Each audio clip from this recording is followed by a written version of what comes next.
You have here failures as a gift. What a concept. How much money have people wasted trying to wash their conscience of their past through a religious system? All the glitter and gold in temples and churches come from the guilty conscience.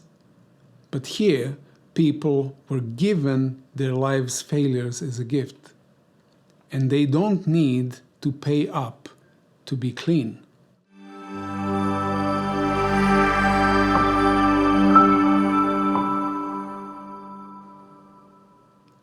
Welcome back to my channel. The fifth beatitude reads, "Blessed are the merciful, for they shall obtain mercy."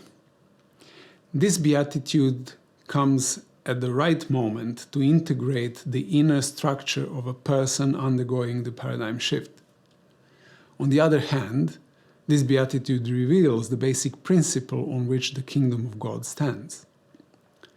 When an insatiable appetite for justice, humanity, humanness, and personal righteousness is activated in a person, when hope and longing for a better world is awakened, and when a person who is living in a world of injustice joins the forces of good in this world, a new danger awakens. In the second beatitude, we gave up control because we were powerless against the reality of life and were forced to admit that we cannot control life. However, with the arrival of a new, higher ethics, the old illusion is resurrected that now, when we finally have the right knowledge, we will be able to control life. This resurrection of control takes two forms. On a personal level, it is called perfectionism, and on a social level, utopian radicalism. At the basis of both are the principles of comparison, condemnation, and merit. All these principles are the residue of the old way of thinking, of the old paradigm and the system that comes from the system control. Let's start from the personal level. When a person in the process of changing his mind discovers higher ethics and the spiritual cast of God's will begin to heal his life or her life and give visible results, a person creates a new vision of life that is far superior to what he or she lived within the system of control. And that's comparison. That principle, we compare with the previous. Since a person is only at the beginning of the paradigm shift, which introduces the entire new way of thinking and radically new outlook on God, other people, themselves, and the entire life in general, at this stage, a person experiences a frustration due to discrepancy between his reality and the higher ethics. That's the principle of judgment. We judge ourselves. And we realize that we are a long way from the higher ethics we have discovered. Because the hunger and thirst for justice is so great, this state of discrepancy is hard to bear. So people look for shortcuts and try to re-establish control and rushing the process by faking the later stages of paradigm shift. And that's principle of merit. Like an addict, a perfectionist is trying to find a point after he or she will no longer suffer self-condemnation. That's why such people always lack something. Perfectionists. They are afraid when there is nothing to be afraid of. They put heavy burdens on themselves in hope that they will finally reach the point from which they will not condemn themselves anymore. However, perfectionism is a self-harming addiction because it is a wild goose chase. Such a point where there will be no criticism anymore, such a point is a mirage. It only exists in the mind of a perfectionist as an assumption, a blind hope. They've never seen it, neither in their lives nor in the lives of others, that point of perfection. Because there is no final point or a goal on the journey of paradigm shift, simply because when it comes to higher ethics of love, there is no end game. Love never ends. It is not finite. It cannot be achieved. It does not have a ceiling. There is only a minimum, a bottom line, that defines the threshold from which evil begins. Perfectionists are never satisfied because they never reach the final goal. And they never reach the goal for the simple fact that there is no goal, only a good direction, a learning curve that never ends. Perfectionism is a way of thinking contrary to the paradigm of the kingdom of God, because perfectionism is finite.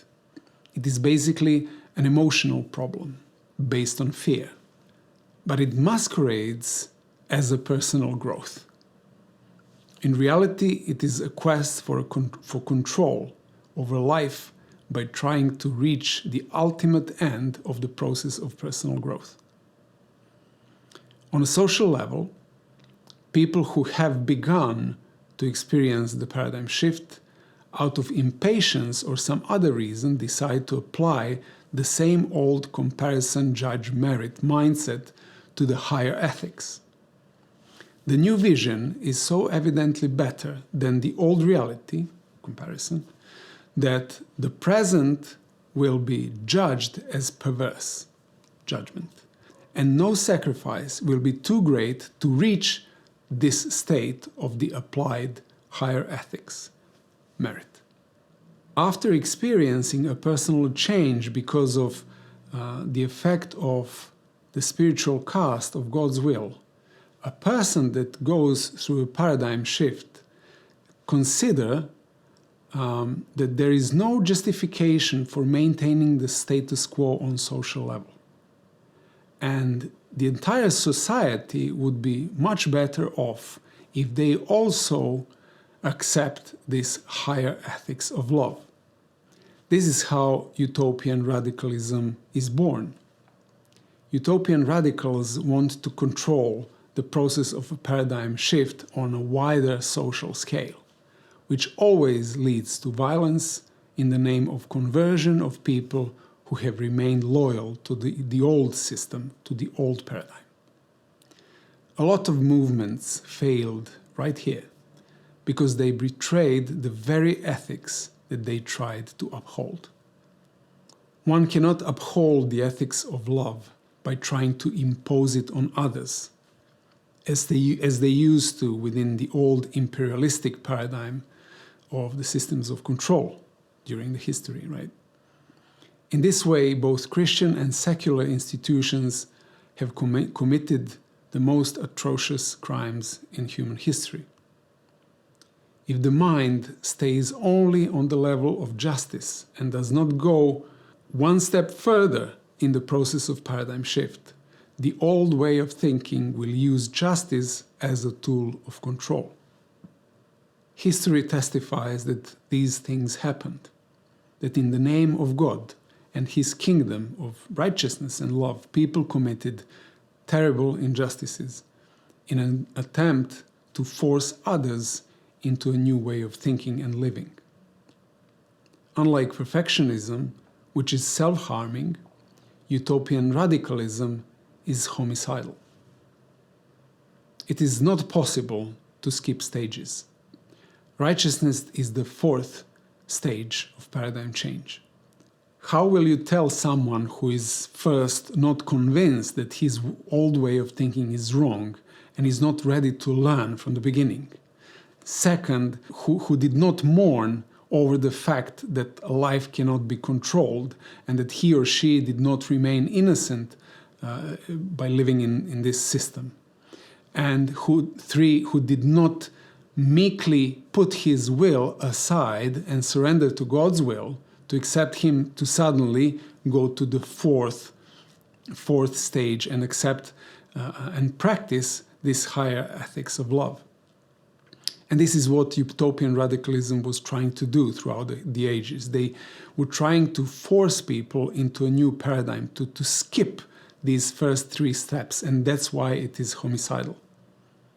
You can't jump from the basement to the roof, and you cannot expect a person to accept the change which he or she does not even want yet. Therefore, to establish the right balance after upholding the righteousness, Jesus immediately proceeds to uphold the mercy. Mercy has many functions. On a personal level, it helps a righteous person not to become too rigid towards themselves. In this phase of paradigm shift, we learn how not to whip ourselves with harsh criticisms. This has to be learned because we have been whipped by the systems our entire lives. We need to learn to become compassionate and understanding on the first level towards ourselves, when it becomes apparent that there is much progress to be made. The Apostle Paul was trained in righteousness within this Judaic religious system of control. At one point, he could declare that he was without blame before the law. Such statements are possible only because the perfectionist mind is in denial regarding personal imperfection. In the same sentence where he claimed to be without blame, Paul stated that he was a persecutor of people who believed differently. When the paradigm shift took hold of him and he became more fully aware of himself, it became unbearable for him. He called the flaw a thorn in the flesh, and he prayed to God 3 times to remove it from him. However, God answered, "My grace is sufficient for you, for my strength is made perfect in weakness." God deliberately leaves some things unresolved in us for 2 reasons. First, so that we do not pin our destiny on our own efforts and how far we have advanced on our journey, but on God. God's grace removes the unbearable burden of worrying about our ultimate destiny. And second, so that we normalize our mistakes and start learning from them. According to some, the worst way to learn is from our own mistakes. However, when we learn about the kingdom of God, about something beyond our reality, personal experience and personal mistakes are the only way. The goal of perfectionism is not to learn anything new, but to stop self-condemnation. Mercy teaches us to be kind to ourselves and frees us to try new things in this process of learning. Secondly, on the level of society, mercy toward other people teach us how to separate from them in love and let go of control over them, to let them continue on their old path, in their old paradigm, without resentment or judgment on our side. Jesus told a parable that describes the church as a mixture of wheat and tares, that is, people with changed and unchanged way of thinking, but they both belong to the church. The point of the parable is that this is how it should remain until the end. The only way that those who went through the paradigm shift can persevere in this situation is if they develop mercy along with justice. Mercy and justice are the 2 sides of the same coin of love. The Beatitudes do not end with the higher ethics from the 4th stage, but in the 5th stage, they move a person towards tolerance for human weaknesses. Because the vision of a perfect world can turn into a bloody nightmare if it is not completed, rounded made whole with the vision of a merciful world. Religiousness can easily become the basis for condemning those who do not choose it, or are not interested in it, or are moving slower on the path of paradigm change, or their time has not yet come.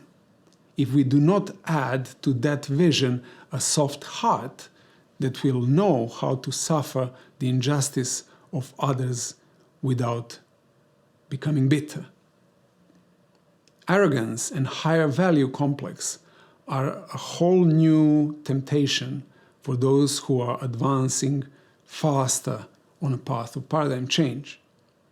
That is why mercy is needed, to neutralize this new arrogance and impatience, because divine forgiveness obliges us to forgive others and not to think less of them. Merciful people are blessed because they will not take themselves too seriously, and they will not therefore create utopias. If justice is the gas on a car, mercy is the brake. Without the first, we will not move anywhere, but without the second, we become a hazard. Third, mercy is not just forgiveness. Forgiveness is how mercy is manifested in this world. The principle behind grace is something greater, something by which the entire kingdom of God operates. That principle is giving. The Greek word, often translated as forgiveness in the New Testament, is charizomai, from the root charis, which means gift. Mercy is when we invest in someone, give them something that they did not have, did not deserve, did not earn, and they are not entitled to. We associate mercy with the forgiveness of sins. The word forgive is a compound word, for and give. Serbian translation renders Colossians 2:13 as, "And you, being dead in your trespasses, he has made alive together with him, having given you all your trespasses." A sin, the word for sin is missing a target, distortion, violation. So you have here failures as a gift. What a concept. How much money have people wasted trying to wash their conscience of their past through a religious system? All the glitter and gold in temples and churches come from the guilty conscience. But here, people were given their lives' failures as a gift, and they don't need to pay up to be clean. Ever since Jesus entered the temple and chased out the merchants and ransacked their money chests, God and forgiveness are not for sale. Both God and forgiveness are gifts. That's God's nature. He gives away freely even when his own rules demand payment. This is what grace looks like in this system of control that keeps the record of our failures. Mercy operates on the principles that are opposite from the principles of judgment and merit. Instead of comparison, mercy looks for similarities. Instead of condemning weakness, mercy tolerates weakness. Instead of demanding a merit, mercy is all about giving. The kingdom of heaven functions according to the principles of mercy, seeking similarity between God and humanity, tolerance of human weaknesses, and investment of God into humanity. In such a world, everything a person possesses will be received as a gift. That's how God is. He is the ultimate source that always invests in what he has created. The purpose of a gift is not to humiliate a person, but to make the human community operate on the principle of giving and receiving. Gifting is the surest sign that the will is no longer self-obsessed, self-bound. The community of grace is not a community of lazy people. Everyone works, but not in order to stockpile resources. The text says, "Let him who stole steal no longer, but rather let him labor, working with his hands what is good, that he may have something to give him who has need." He earns money, but not to spend for himself, but to have something to give as a present. If I have nothing to give, I am unable to be merciful, and I become stuck in the journey of the paradigm shift. This kind of life further develops humility, because the more gifts we receive, the harder it is for us to arrogantly claim that we are self-made. Because in the merciful community, gifts circulate freely between God, His people, and people among themselves. And we need humility in order to enter that circle of giving and receiving and be comfortable with that way of living. A gift creates a bond between people. Gratitude, trust, and intimacy creates a community that most resembles a healthy family. The terms brother and sister in the church came into existence that way, not because of some dogmatic requirement or cultural conditioning, but because people felt that their relationships had outgrown friendships. They were much more than friendship. Blessed are the merciful, for they shall obtain mercy. Or in other words, blessed are the givers because they will receive a gift.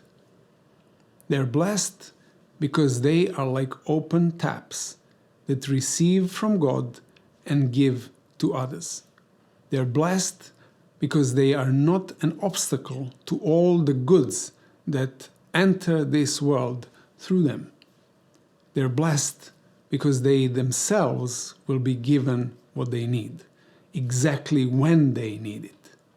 They're blessed because by giving, they create a world without obstacles, without fear of scarcity, without accumulation of goods on one side and misery of poverty on the other. Sounds like utopia? Perhaps.